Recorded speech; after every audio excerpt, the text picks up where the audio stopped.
Michael Moutinzamba, je suis gabonais de nationalité, coordinateur adjoint de la diaspora gabonaise unie et porte-parole de l'association Organisation des États-Unis d'Afrique.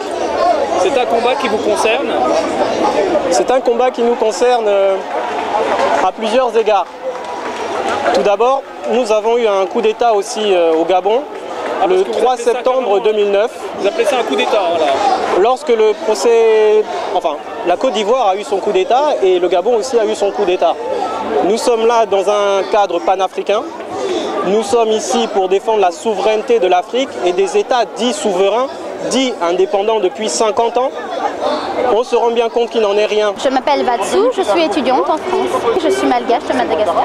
Ça me concerne parce que Madagascar et la Côte d'Ivoire, la plupart des pays francophones sont victimes du fléau de la France-Afrique.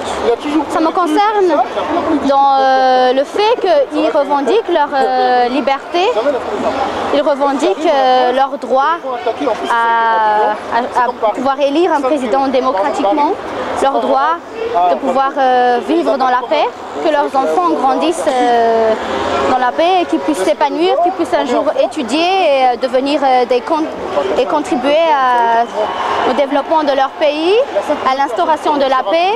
Je m'appelle Théodore Moussiessi.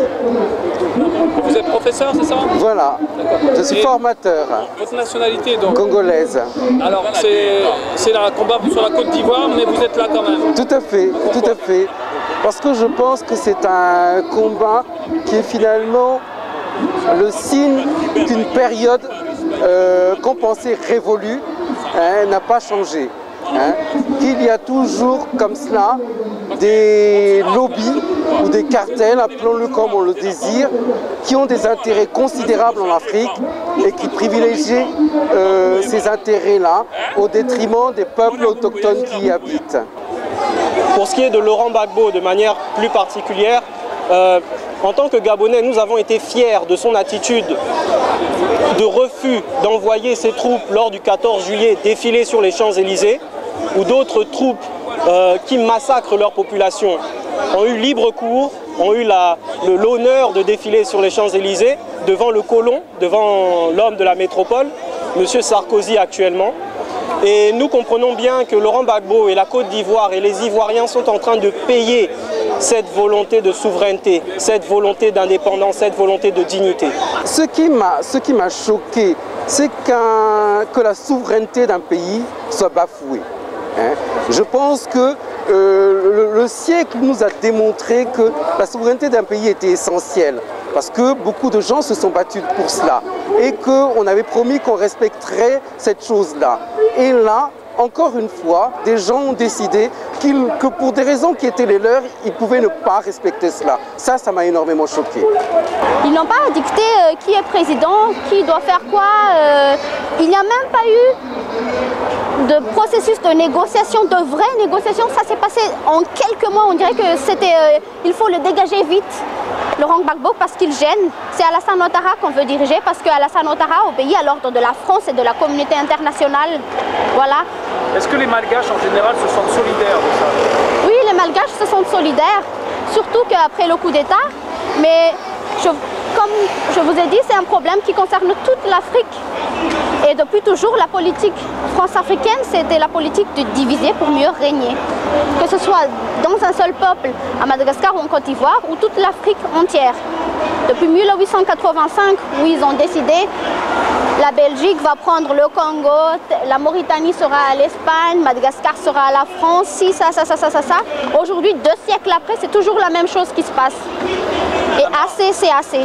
Ce qui m'a choqué, c'est que je pense et je continue à penser qu'il aurait été possible de privilégier une possibilité pacifique.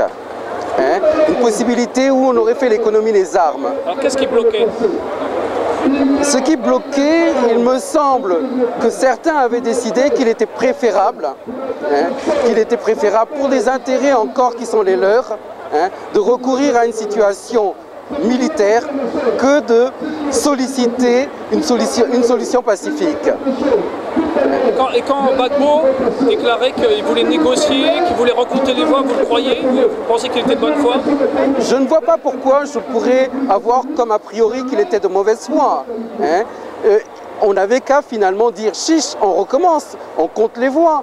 Qu'est-ce qui interdisait cette possibilité-là? Elle a été faite dans d'autres parties du monde. Finalement, on a constaté que grâce à cela, on pouvait arriver à des résultats qui finalement étaient acceptés par l'ensemble des protagonistes. Pourquoi pas en Côte d'Ivoire?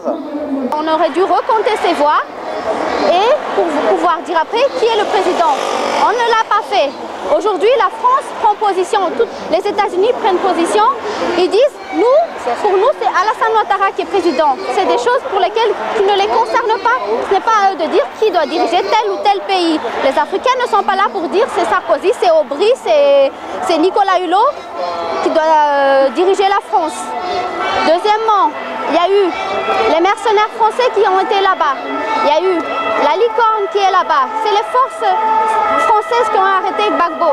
Ils ont assez de problèmes en France, je trouve.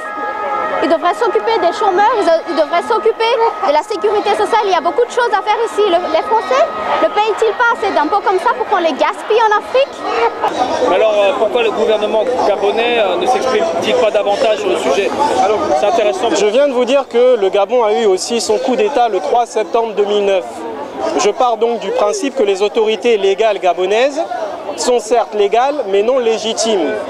À partir de là, les décisions qu'elles prennent sont légales, mais n'engagent en rien le peuple gabonais qui a majoritairement refusé et rejeté l'homme actuellement à la tête du Gabon. Il y est, c'est un fait, mais il ne nous représente pas. Au niveau de la diaspora gabonaise, cela fait 4 mois que nous soutenons nos frères ivoiriens.